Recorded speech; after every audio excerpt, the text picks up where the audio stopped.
Greetings, dear ones. I'm Kryon of Magnetic Service. My partner helped to write a book, and it was called The Indigo Children.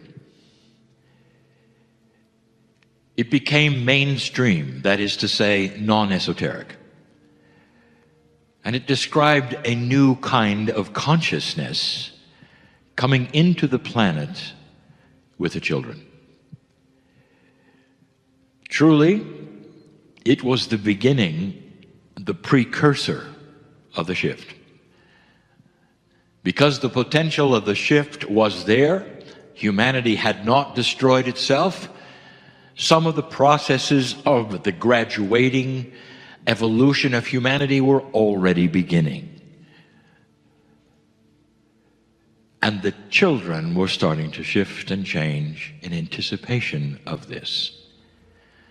One of the attributes of a child of new consciousness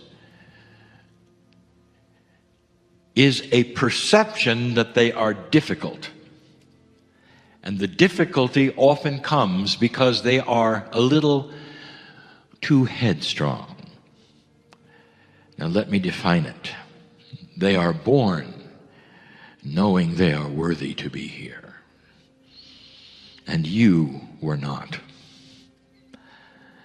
Dear ones, that is because of the Akash that you carry around, because of the systems that you participate in your culture, even because of sayings that your mom and father have given you. You never shout out, beat your chest that I'm worthy to be here. Because you'd have the friends then go away. There is something that it lurks in every single one sitting here in the room and so many listening. A feeling that you're not worthy. Now, old soul, where does this come from, truly? Why would you come into the world and feel perhaps that you weren't worthy to be here? What happens to you, dear light worker, in thousands of lifetimes where at some point in time you awaken to the truth of the beauty and the love of God? What do you do with it? Some of you became shamans, and we have talked about that before. Most of you went into a system that would then create issues later. What system would that be? Do the words priests and nuns mean anything to you? Let me tell you something. If you took a poll right now of light workers on this planet, there would be a disproportionate number of them that were unmarried or had tried to be and it didn't work. And that is the result of taking vows. For many lifetimes, it is a safe place for you to love God. No one is going to look at you in a funny way if you're wearing a certain costume that says, I am spiritual, I am dedicated, I am celibate, and I am a priest, I am a nun, all my life. Suddenly you come into this lifetime, you think that that isn't a residual? You've taken vows, and suddenly they come back at you. One of the vows you take is you're not worthy. You know that, don't you? Only God is worthy, humans are not. You're supposed to grovel before God. You can't even talk to God directly. You've got to go through someone else who is more spiritual than you in a hierarchy which is higher than yours in the system. And suddenly you arrive here in this energy. And you are learning not only the love of God that you knew so well, but also that you can talk directly, that God is inside. And here you are, worthy from birth. Some of you motivated directly back to the system that you were part of. And it didn't work. Some of you rebelled against that system because intuitively in the energy you knew it wouldn't work. Some of you have angry family to this day because you walked out of a spiritual system that they have, that they believe in. And they've chased you all their lives. When are you going to come back to the fold? You know, don't you, that if you continue, you're going to go to a horrible place, be burned alive every single day. That's what the love of God is going to do for you. And they believe it. That the God who created things out of pure love and put love into you and compassion into you is going to then judge you. I'll say it again. Judgment is a human condition, not a God condition. And yet it sticks, doesn't it? And so many of you walk paths that are now private. Even still, you don't want many to know. Some of you have come out of the closet, the light worker closet. And you have exposed yourselves, I believe in this or that. And you've lost your friends and your family. I'll say again, you are sitting in family. This is your family.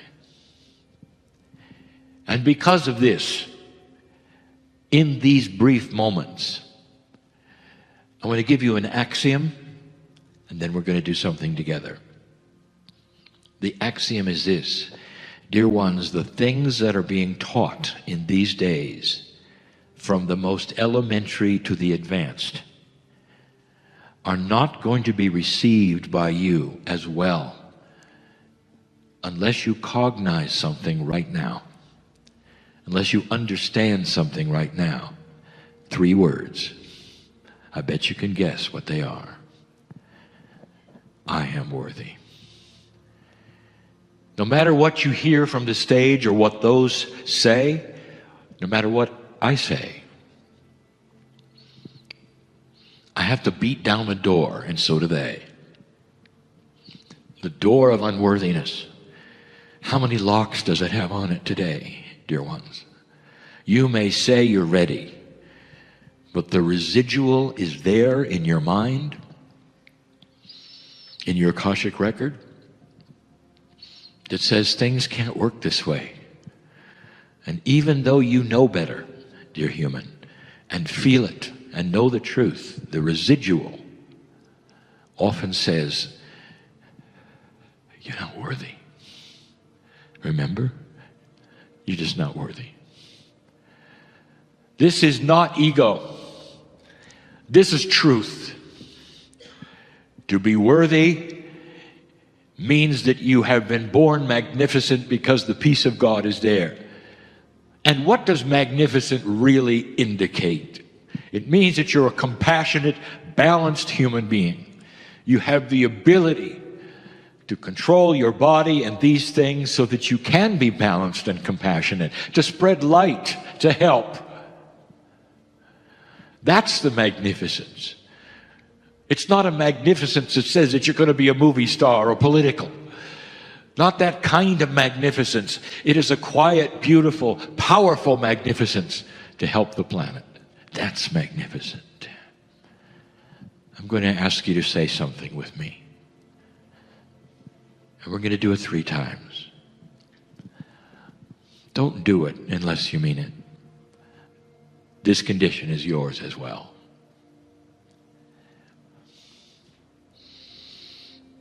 We're going to say the words, I am worthy, together. Participate if you wish. Let's do it now. Ready? I am worthy. The sound that you make is energy. The language is understood by that which is around you. your bodies. It goes back into your ears. Your innate hears it. Your soul starts to vibrate with the truth of it. Do they mean it or do they not mean it? Let's do it again. I am worthy. The innate is starting to believe it. Listen, there's intent behind it. They're not just verbalizing it. Wow. What if they really meant it? What if this was a time when the door could come crashing down? The locks would burst away. You can actually see it burning in the distance because it's never coming back. Do they really mean it? Let's find out. Number 3, I am worthy. A little exercise, a few words, and you're going to start feeling the difference. How many of you were taught you were born dirty? That's not so, and now you know it. How many of you were taught that you had to grovel before God? That is not so, and now you know it. The door has fallen for so many with pure intent, and because of that, things that happen on this stage and beyond that our teaching will now be received with a different ear, with a different consciousness, because now you are worthy to receive them. The blocks that were there that wouldn't even let you consider some of these things are shattering in front of you. There's a life change coming, dear ones. Watch what you say. Measure your words carefully, because some of them are just habit. When somebody gives you a gift, your parents taught you to say, "Oh, I don't deserve it." Watch your words and instead say, "Thank you so much for this magnificent gift." And don't even for a moment think of the habit that your parents have given you for courtesy, because your words are king. And your innate is listening for everything you say as instructions to the body, just like homeopathy. What you say is instructions. And so it is. Greetings, dear ones. I'm Kryon of Magnetic Service. You find yourself in a little room inside the Great Pyramid. And this is by choice. And in this place there is great majesty. The ancients have put together something that is world famous. And this is why you are here, but there is more. Dear ones, you would say this is a tomb, one of the greatest tombs of all. But it's more. The intent that went into this project for this man was about light. Part man, part God, all about light.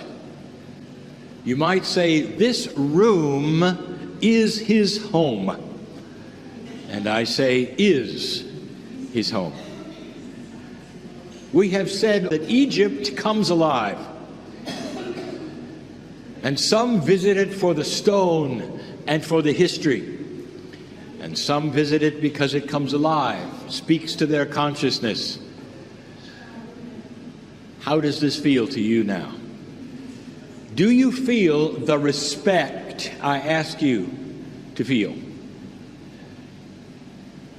It is a respect for those who built it, for the family of the one who it was built for those who came after him and built others.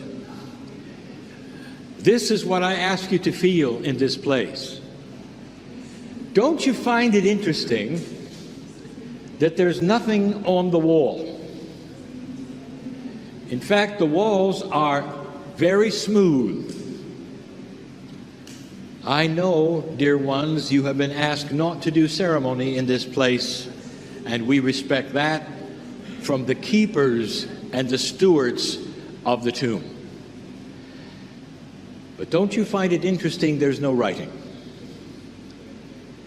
We are told from the Egyptologists that there is more in here than just communication in hieroglyphics. There's no hieroglyphics.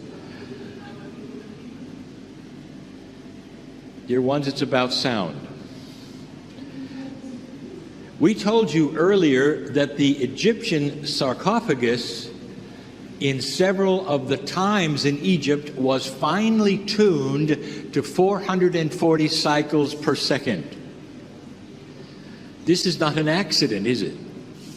This room has been tuned for frequencies, and when you sing some of them, the room rings in a resonance of that. That is no accident. And so the Egyptians, even the ancient ones, understood vibration, and they understood sound, and more. And that's what I'm going to discuss. I'm not going to discuss the esoterics like some want me to, because that is a road that is well traveled. It is also a distracting road, one that those would concentrate on and not concentrate on their own personal temple.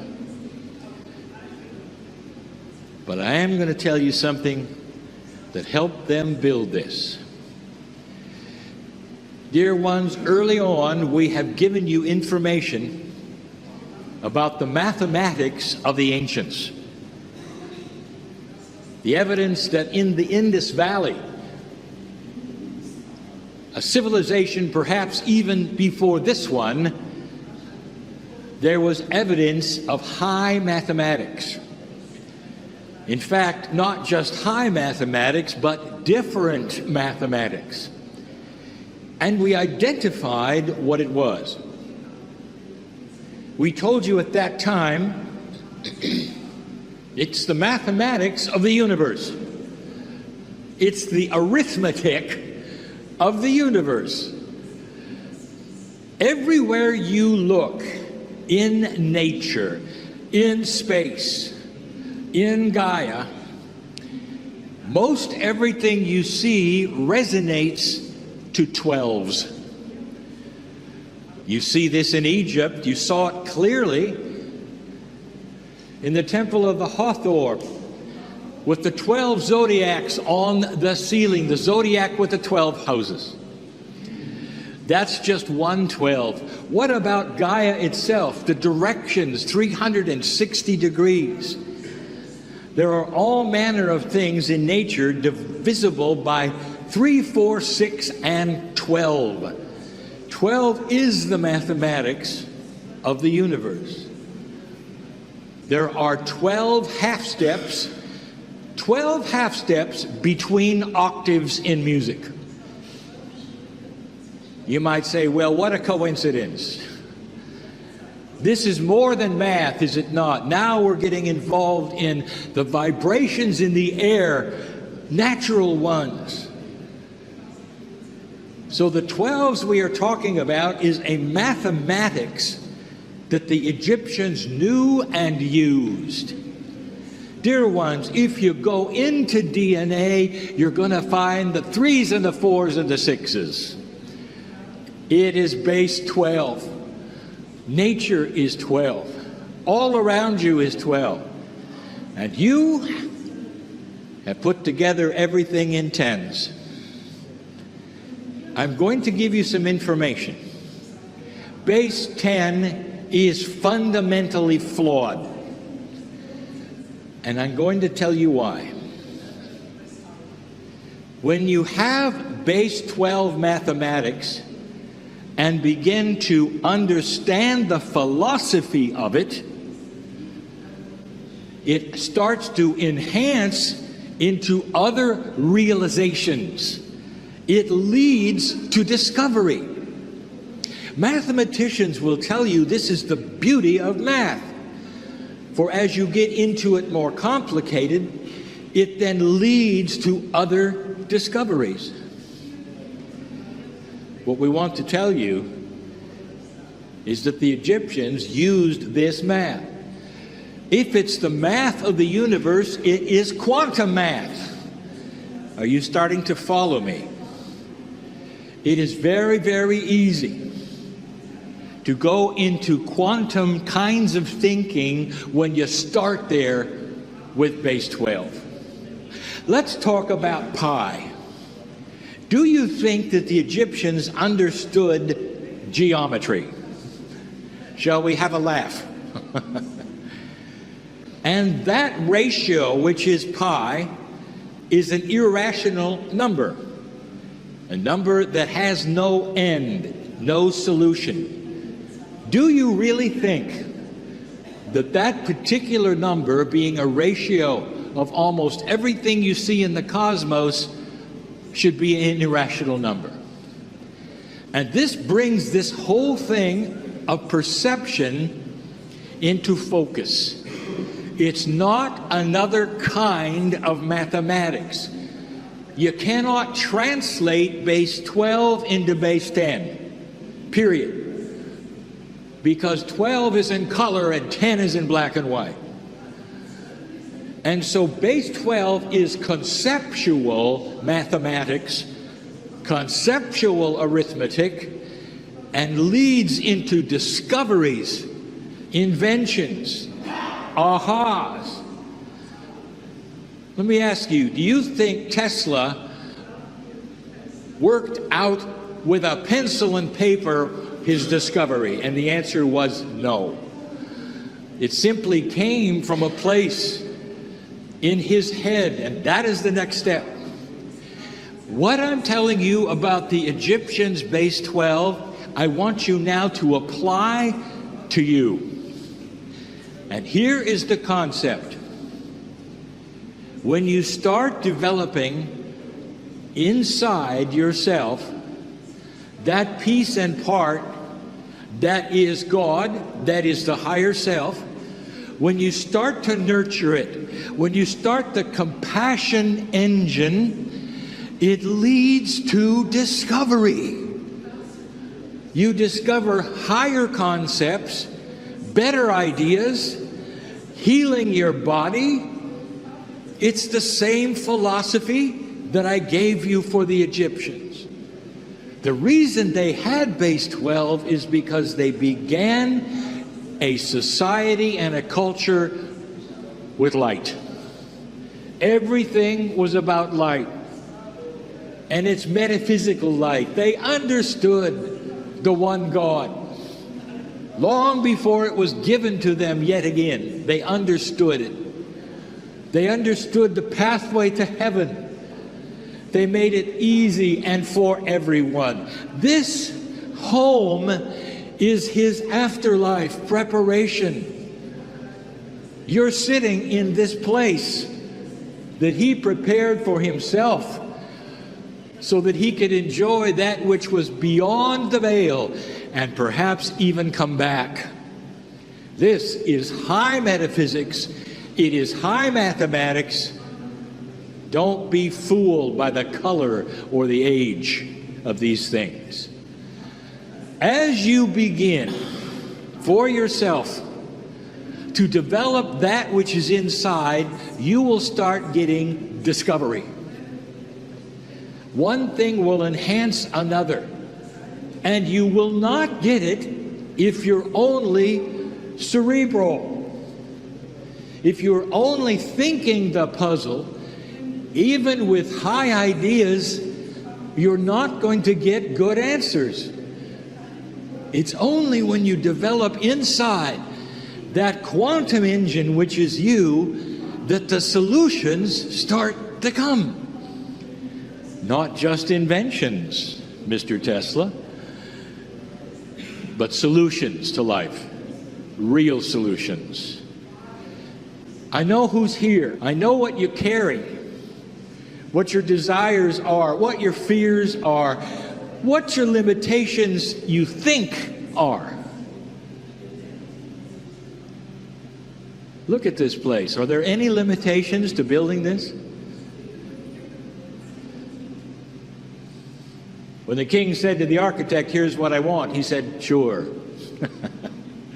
No limitations. He knew what was doable with enough time. Dear ones, what are the limitations in you right now? You're looking at the model. You're looking at a metaphor for you.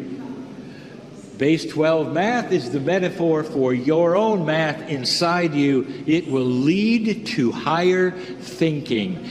Take care of yourself first, and all things will be added to that. Don't look for metaphysical answers outside of yourself. This is the message, and always has been, of Kryon. Take a moment after I finish to ponder what I've said. Take a moment to think of where you are in such a majesty. There's such majesty. Don't be fooled by what it looks like or how much trouble it was to get to. Think about it. And so it is.